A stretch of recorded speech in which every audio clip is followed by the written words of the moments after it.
ভালোবাসা কিন্তু বরাবর ছোঁয়াচে, এমন সহজ হওয়ার কথাই ছিল।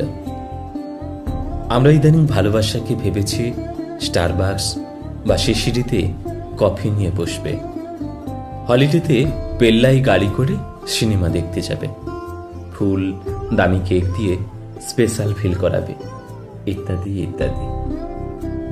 অথচ সারাদিনের খাটাখাটনি শেষে একটা মানুষ শূন্য হাতেই তার প্রেমিকার বুকে ফিরে এলো, সামনে বসলো কিছুক্ষণ, তারপর অপটুভাবে মেয়েটার চুলের গোছা সামলে তাতে মিশিয়ে দিল ধৈর্য, যত্ন, একটু আধটু হারানোর ভয়, অফুরন্ত ভালোবাসা।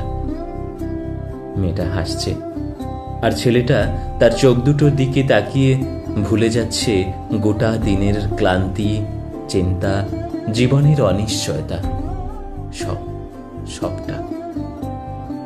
6x6 ফুটের খাট, একটা রংচটা দেওয়াল, আলমারির তাকে পাট পাট করে গোছানো শার্টের ফাঁকে ফাঁকে রাখা তসর, ঢাকাই ছাপা শাড়ি, জানলার পাশে মানি প্ল্যান্টের চারা, আর একটা সুখী ঘরের কোণ ছাড়া গোটা পৃথিবীর কেউই সেই অমোঘ দৃশ্যের সাক্ষী রইল না।